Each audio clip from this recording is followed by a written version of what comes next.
Hello. Our story begins immediately following the Battle of Geonosis. Victory was obtained, but much was learned, and many more lessons were to come. Inside of an acclimator, Anakin Skywalker interacted with his first clone trooper. The Generation 1 trooper was a medic, helping him get a new metallic hand attached. The clones had a variety of other options for him because they were overstocked with appendages for wounded troopers. Luckily for Anakin, he was the only person who lost a limb. Well, not luckily, but he had a wider selection. In this, he would be able to modify his new hand. He chose a more skeletal limb, and it was colored in an almost golden tint. Anakin loved that color. It used to be on his pod racer, and it was the only thing that brought him satisfaction. So now, he was carrying his pod racer with him everywhere. He had his blue lightsaber, or the one that he'd have to rebuild on Coruscant, and he also had a new metallic arm, coated in gold. It wasn't much to latch onto, but it was something. What Anakin didn't know is that in an adjacent room to him, the men of Delta Squad were getting outfitted for their next mission. They had done well, and their operation commander was informing them of the report for their mission. They were the most successful squad of clones during the day. Neither Delta nor Anakin knew how close they were, or how their fates would soon be intertwined. Inside of a Jedi debriefing on the same vessel, Master Yoda confronted Obi-Wan about the hug he saw between Padawan Skywalker and Senator Amidala. In this, Kenobi confessed the same thing he had to Windu prior to his mission to Kamino. In this, he explained that Anakin had a deep connection to her, and it had been there since he was a boy. Obi-Wan believed that those feelings had manifested, and as he had said with Windu, he believed that the Council was right in their suspicion of Anakin. Windu told Obi-Wan to have faith in his student, faith that Anakin would make the right decision. This was not the same sentiment shared by the Grand Master. He was greatly disappointed with this information, and told Obi-Wan that had to make a move to ensure that this didn't further develop. Padme was being escorted back inside of a Republic shuttle, and she would first return to Coruscant, then go to Naboo. Yoda thought quietly, then he spoke. He told Kenobi to end the relationship between Skywalker and Amidala. He would start with Padme, and tell her to break things off with Anakin. The fear being that Skywalker could develop deep emotional attachments and become a detriment to the Jedi Order. As Obi-Wan bowed, a clone commander knocked on the door and entered. Kenobi prepared to leave, but Yoda, for whatever reason, told him to stay. When the clone spoke, he reported some issues with the Battle of Geonosis. There were overwhelming casualties for the clone commando squads. It was a terrible mistake on the part of the Jedi. For whatever reason, they were thrusted into command, and as a result, almost half of all Republic commandos were killed during the battle. Their squads would be reformed and prepared for more tactical missions than upfront engagements. In defense of the Jedi, why did the commandos even show up on Geonosis when this was supposed to be a frontal assault? Regardless, instead of pestering the clone commander of the deaths of these commandos, Yoda asked if there was anything else to report. He acknowledged that despite the clone commando casualties, there was one squad that outperformed the rest of them, called Delta Squad. They were responsible for hunting down and killing a top Geonosian engineer. Yoda told the commander that he wanted to offer his praise to these clones in person, asking if Kenobi would like to come along, which he would. When they eventually arrived at the room, the commandos were all ready to go. Couple bandages here or there, but nothing a little Bacta couldn't fix for them. They all saluted when the door opened, revealing the commander, Yoda, and Kenobi. Obi-Wan and Yoda had spotted Anakin in the room next to them, and planned to visit him after the fact. But Yoda looked up at the clones and began thanking them, and also applauding them for their valor. He could sense each of their unique personality traits, and he admitted that he looked forward to seeing their successes throughout the coming days or weeks of combat. No one truly expected the war to be that long, so he was optimistic about the end of it, believing that Delta could be responsible for said end. The squad appreciated that. Yoda and Obi-Wan would leave to visit Anakin in the following minutes, and when they got there, he was a little bit better than he was before. He was still reasonably annoyed with the loss of his forearm, but overall he was doing pretty decently. As Obi-Wan and Anakin were talking about their healing wounds, Yoda cut in, interrupting the conversation completely. This was uncommon for the Grand Master, and he apologized for it, but he did suggest that Anakin join a squad of troopers. This caught both Jedi off guard. Anakin was being proposed for the rank of Jedi Knight, but that wasn't known to Skywalker or to Kenobi. Obi-Wan had mentioned it in passing, but Yoda refused to comment on it. Anakin becoming a knight was an idea floating around the council chambers, and now Yoda believed he had the right approach. Because the Jedi Master had seen Padme basically throw herself at Anakin, he worried about the attachment that could form with another off-kilter Jedi, like Ahsoka. Putting the two of them together was a recipe for disaster, now that this relationship was revealed. It wouldn't be right for the two of them to be master and apprentice as a dynamic, and Yoda slowly came to accept that the Chosen One wasn't ready to instruct an apprentice at this moment. This was his own folly, but no one, aside from the Council, knew of this Ahsoka suggestion. No harm, no foul. Now, Yoda knew a truth that he never should have found out about. He believed that Anakin should serve with a unit of clone commandos. This would allow him to foster a true dynamic with the clones, but also keep him away from big armies. There were positives and negatives in either situation. Yoda just believed that there were more positives to come from this one, because the clone commandos would be separated, not just teaching another Jedi surrounded by thousands of clones. Anakin and Obi-Wan looked to each other before looking back to the Grand Master, and asking almost at the exact same time if that was a good idea. Yoda believed that it was. He said that he saw a lot of value in this for Anakin. It would help him exponentially as a Jedi. They would discuss it more throughout their trip to Coruscant, but it would be the final choice rewarded to Anakin, and he would be shipped off with Delta Squad, because they were believed to be a good fit for Skywalker, an experienced team with success that could use an extra hand due to the intensity of the missions they would receive. There was another reason these talks completed before reaching Coruscant. Anakin was supposed to escort Padme to Naboo, but instead, he'd receive his knighting and join up with Delta as they were ushered away from the core for their next mission. Anakin and Delta would come to know each other briefly in the following few hours, before their first true mission together. Obi-Wan, on the other hand, would follow Yoda's instruction, going to Padme and telling her to cut things off with Anakin. He was also going to be bringing her back to Naboo, which made everything even more awkward. Though she was able to learn that the only reason Yoda knew is because of the sight they made on Geonosis. This didn't make her any happier that the Jedi were trying to involve themselves in her personal life, because that was very frustrating, but she played the part. Anakin's life changed immediately when they touched down at their next mission coordinates. They were going to be taking out a member of the Cato-Nemodian organization, the Trade Federation.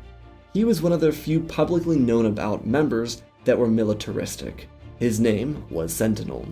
He was as cruel as they came, a military tactician that didn't see much combat.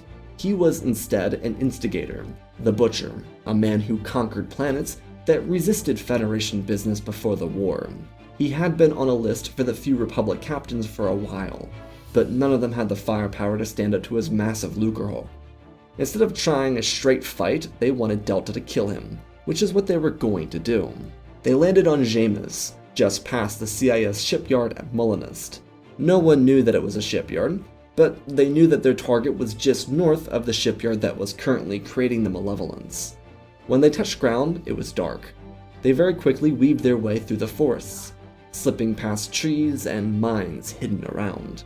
Anakin kept his eyes peeled on the ground in front of him, but he couldn't see much.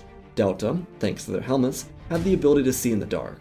Anakin was just keeping up with them, which at this point is all he could really afford to do. The clones got closer to his structure, and Boss knelt down, using some high bushes to conceal the light. He opened up a hologram and showed all of them that this was a facility. Boss told Sev and Fixer to go right upon entry. Scorch was going to go in with Skywalker, and then he would go in alone. Their targets were 3 key points of interest. This was an assassination detail, but their orders were updated right before they got to the facility. Boss wished them each luck, and told them to rendezvous here in at least 30 minutes. They had to be quick. Every single member nodded their heads and scaled the wall. Skywalker leapt up and followed behind Scorch. Their target was demolition, while Sev and Fixer were going to EMP burst the entire facility. Boss was killing the Sentinel. Their tasks were defined. It was time to get to work. Skywalker and Scorch entered first. He stuck close to the Clone Commando because he wasn't trained for commando operations. Anakin was going to learn on the job. Sev and Fixer popped up behind them and darted down the adjacent hallway. By the time Boss arrived, Scorch and Anakin were already in different corridors. By using the vibroblades they both had, they cut down battle droids that crossed their paths. Anakin had a physical dagger-sized knife, and Scorch used the weapon in his wrist. They pushed down the hall, taking cover to avoid B-2 battle droids, before darting out and rushing to cover towards the reactor room. As they got up to the door, Scorch started to lay down the small demolition device that would unseal the door. Anakin saw another group of B-2s marching down the hall and told Scorch to hurry, which he did, but it was too late.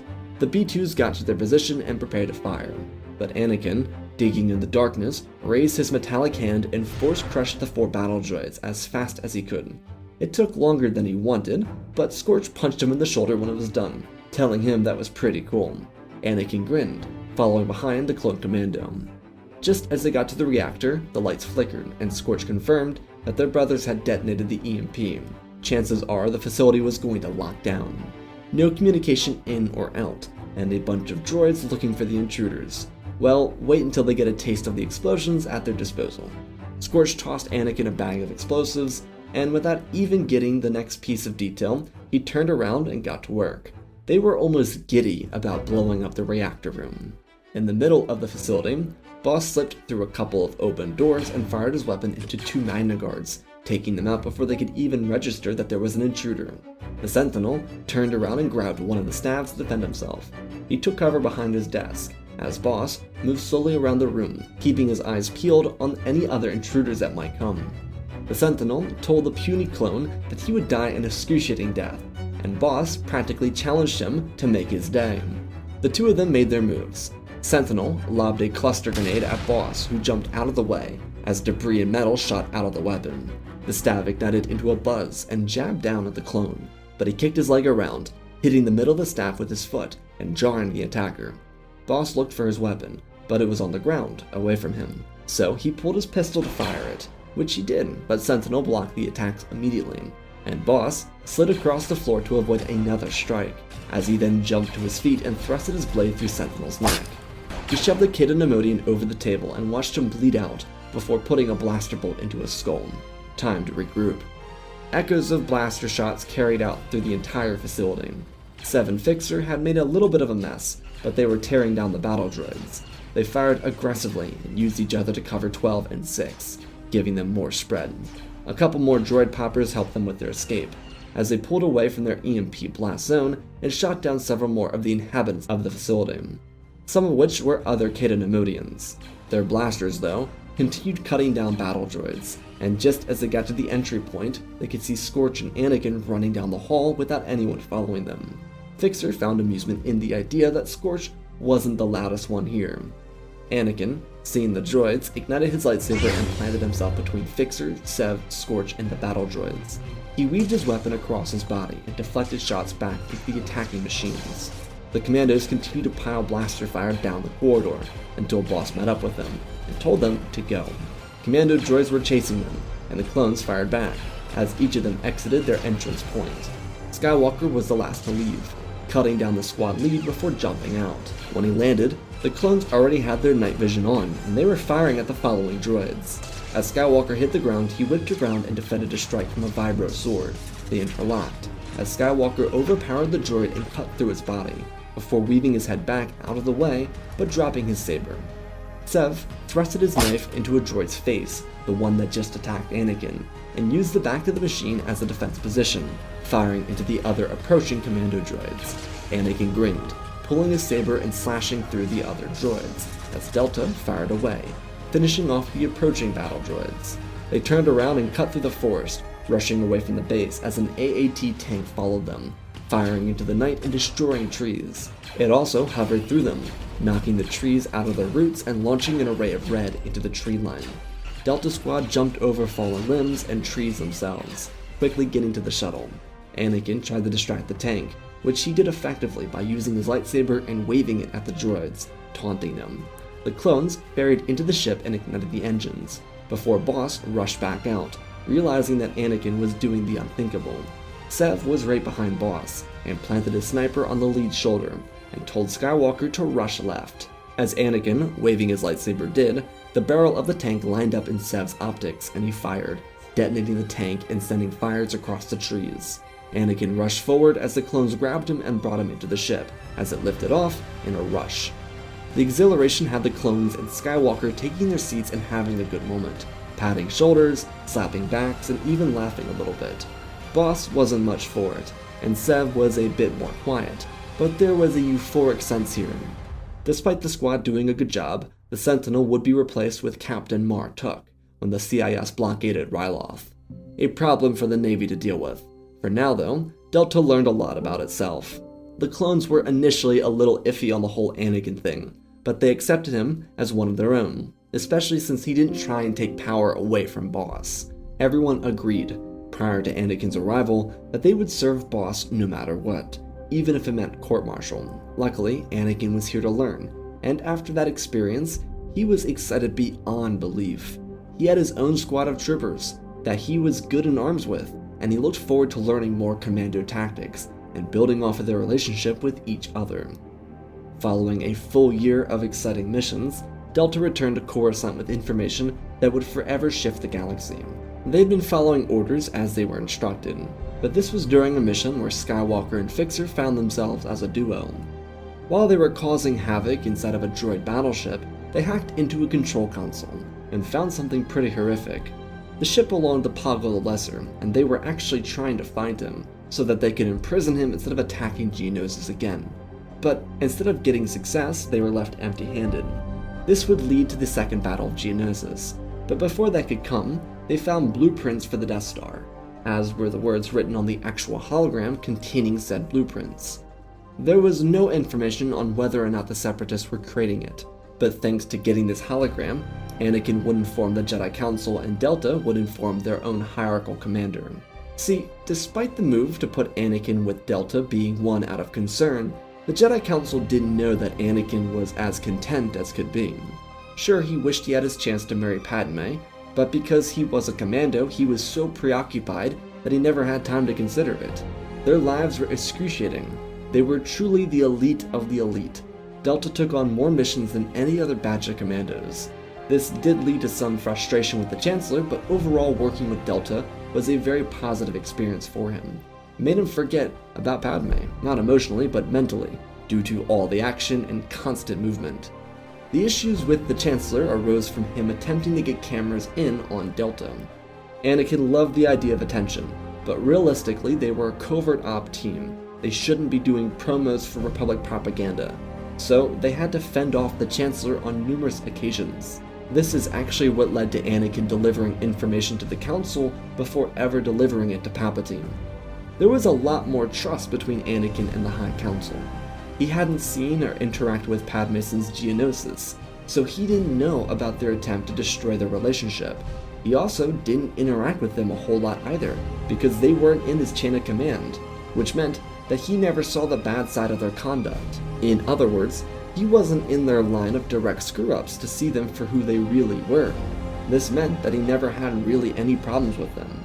His would-be apprentice, by the way, would be with Quinlan Voss.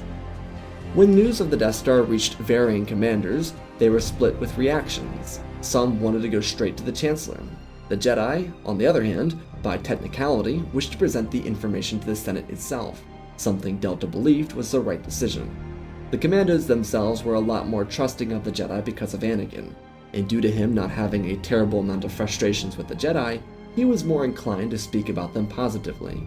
They wouldn't be present for the Senate session, but it would send immediate ripples.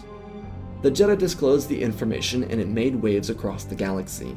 Inside the Separatist Senate, they were outraged. No one knew about the conglomerates backing the CIS, but the fact that Dooku considered building a Death Star was egregious. The only reason anyone knew is because there was definitive proof on the hologram. He had to sign it. That was Dooku's proof of involvement in the weapon. He had to agree to the designs because Tyrannus was further developing Palpatine's project. Poggle needed to have identifiable proof to protect his own business because they were developing a commissioned request. This led to splits within the CIS almost immediately, but it also divided the Republic. Palpatine wasn't foolish enough to just go out and suggest that they build the Death Star, but he didn't believe that the Senate would turn on him if he proposed using the technology against the CIS.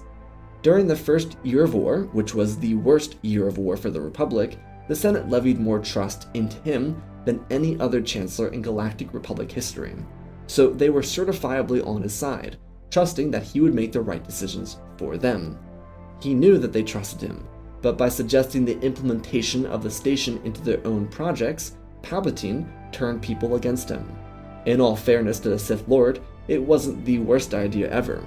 In his mind, it made more sense to have public support for the Death Star. It would save him tons of hassle, because he wouldn't need to hide the money in other projects just to get something of that size off the ground. If it was a move made by the Senate, allowed and voted on by the body, then Palpatine wouldn't be solely responsible. But even though the War Dogs were profiting, their moralities drew the line at destroying a planet. It was the truest irony in both sides of the two governments. They were perfectly fine with battle droids and clones dropping orbital bombardments on societies and leveling cities, towns, and populations. But force forbid, you make a planet-destroying weapon which would do what they were already doing, but faster, in one go even. Palpatine lost his trust, but things were much worse for Count Dooku. He was immediately turned on. The Confederacy protested this horrific creation by removing themselves from the Confederacy unanimously. They all sided on the moral high ground, and they even had their local battle droids destroyed as a form of rebellion. They wanted to change the galaxy, not force it to its knees with an unescapable death ray. Again, the irony of using battle droids to do the dirty work and having a single button to do the exact same thing. It was just kinda goofy. Within a week of the information coming out, several heads of local CIS governments would hire assassins to take out Dooku.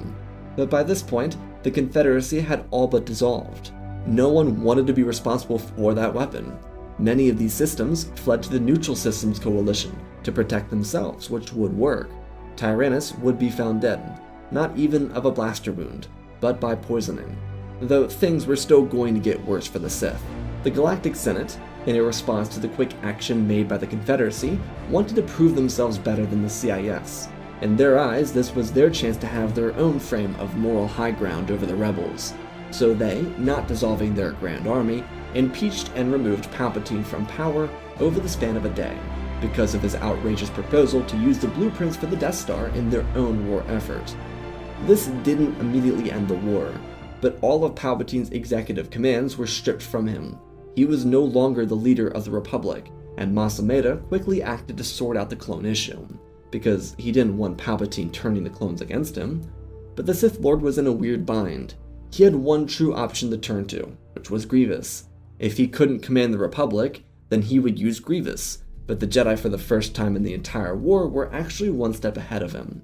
This wasn't even related to the Sith, but the Jedi seeing blood in the water after the Second Battle of Geonosis designated Delta Squad to lead an assault on the combined Grievous Trench fleet out by the Ringo Vinda system. These two separatist leaders were working together just to take the planet, before dividing up to spread their talent to other Republic systems.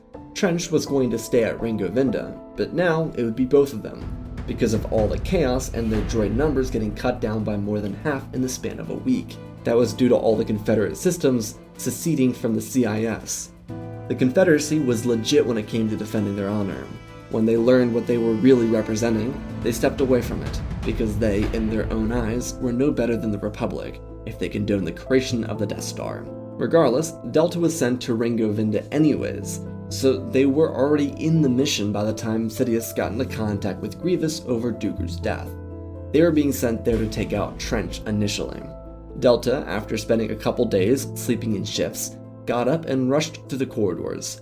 Admiral Trench's flagship was docked with the main facility, and Grievous was inside of the space station too.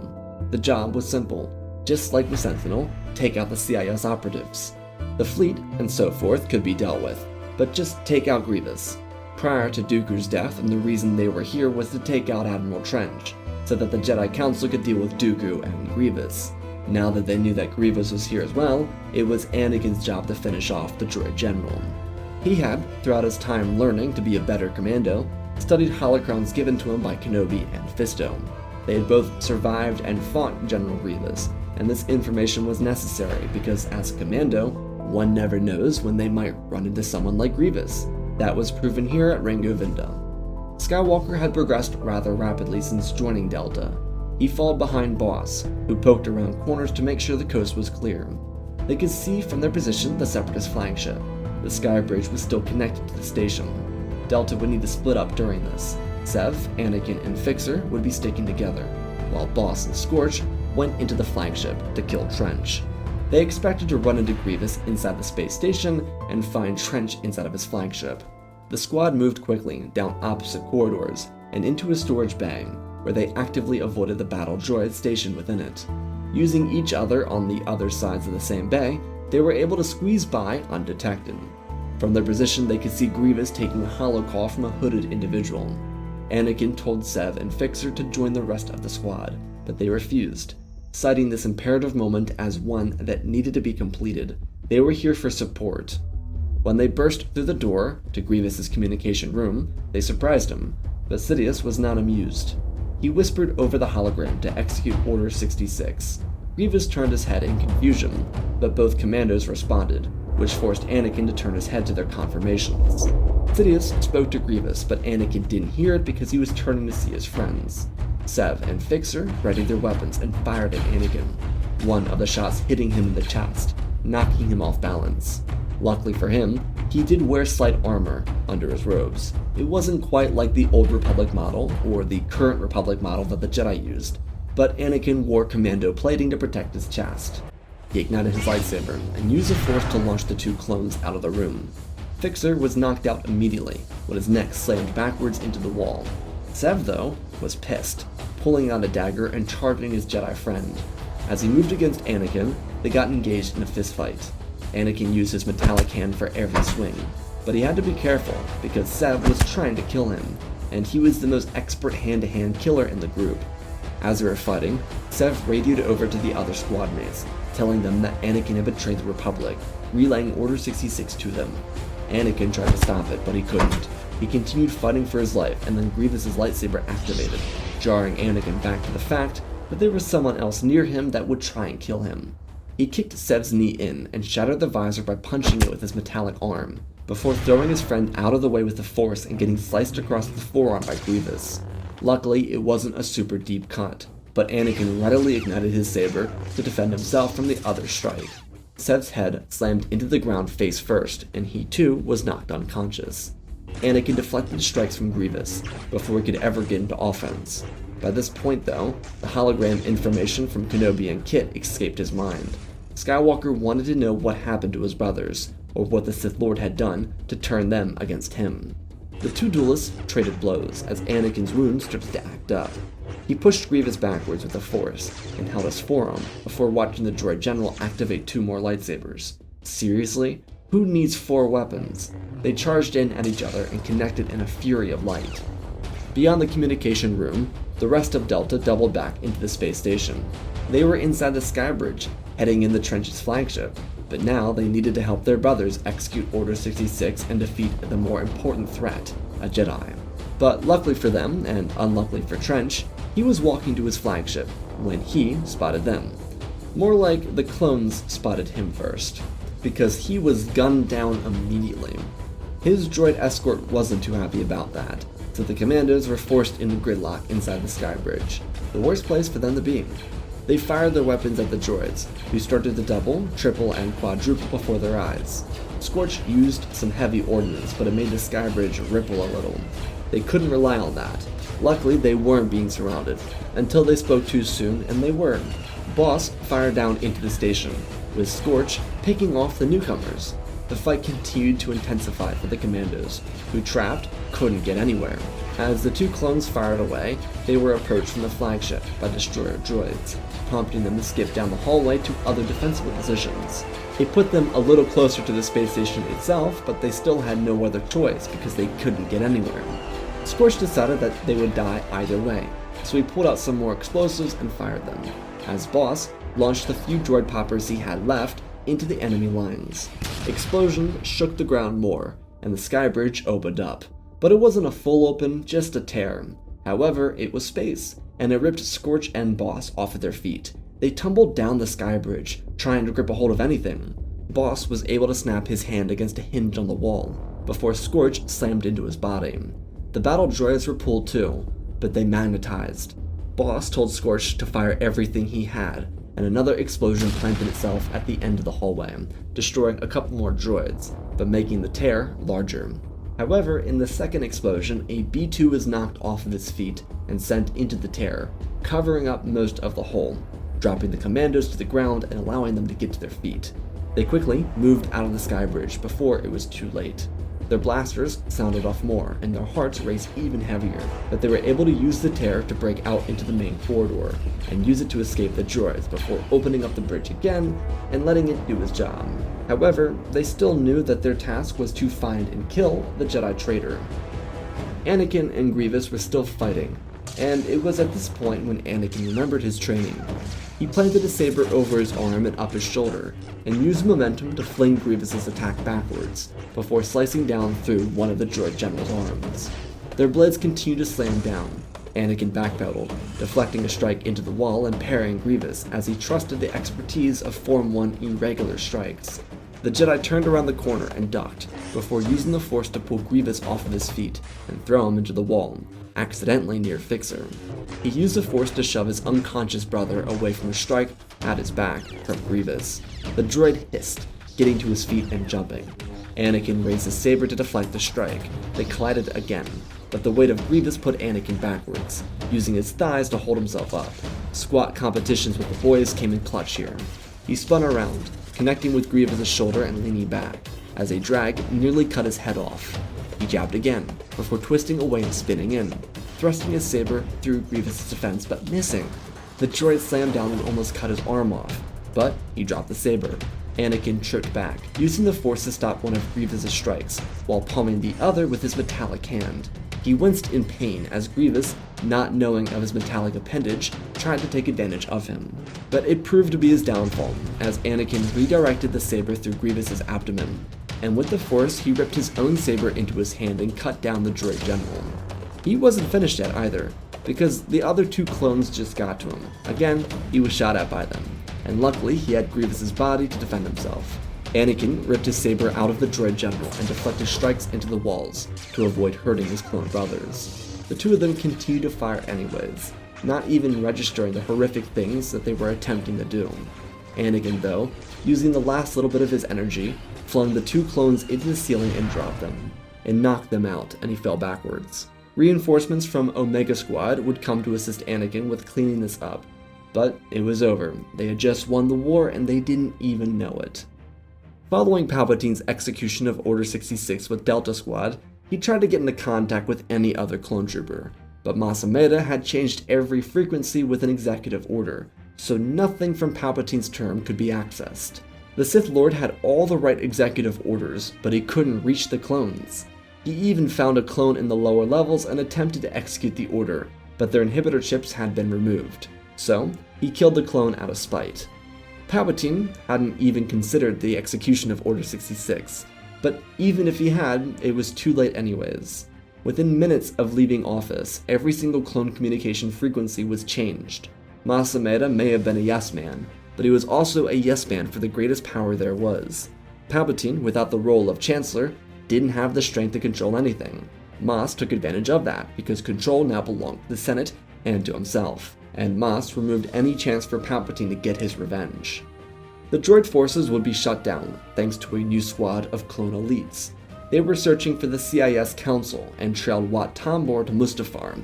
He wasn't there, but the Bad Batch, or Clone Force 99, shut down the droid armies with the override control from the Mustafar facilities, thanks to Tech's genius.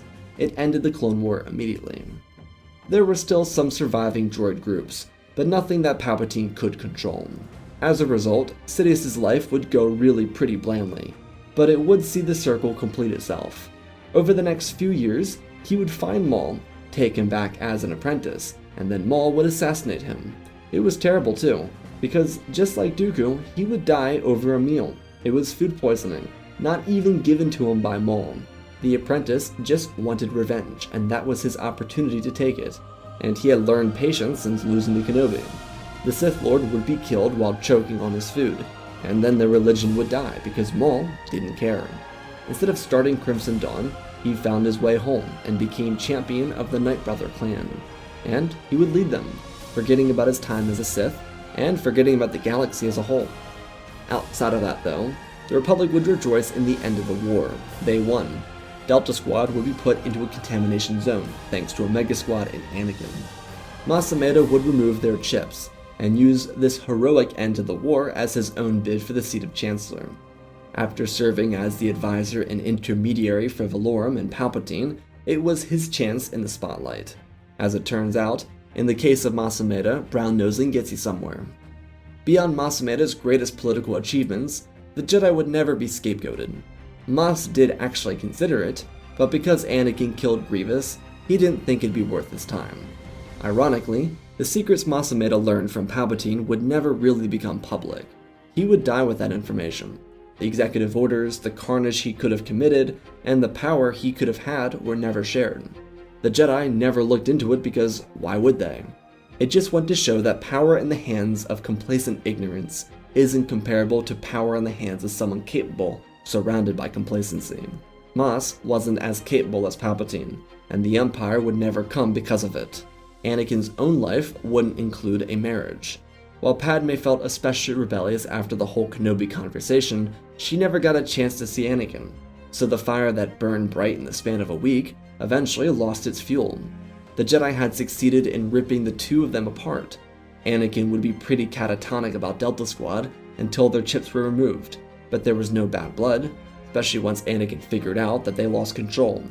The Council still didn't care enough to do any investigation into it, and Skywalker was happy to have his squad back, so win-win. Further encouraging the distance between Padme and Anakin was that Delta would be tasked with several more operations to take down rebels across the galaxy. This was not limited to former separatists. Anakin would earn himself the Darksaber in one of those engagements, but Satine would be gifted it because Anakin didn't want the Darksaber. Delta would continue, along with the other Commando squads, for years after the Clone War. It was a year-long conflict, and the clones were bred for much more fighting than just 1 year. There would be no Senate deal to commission another 5 million clone troopers, so that was never a concern for the Republic. They committed to taking care of their Clone War veterans, and they began working on rebuilding the bond between the former CIS and the Republic, not to mention some deals with the Neutral Systems Coalition. Skywalker would become a Jedi Master through his extraordinary work during the war. The Council trusted him, mostly because, like how he favored the Jedi, they didn't interact with each other.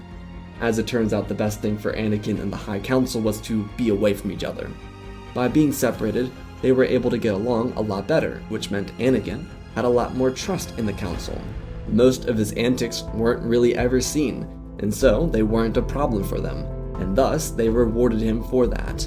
Anakin's life as a Jedi Master Commando would continue to be great. Killing Grievous and Pre Vizsla was fantastic, but Jabba the Hutt, nothing topped that. He had the time of his life with Delta.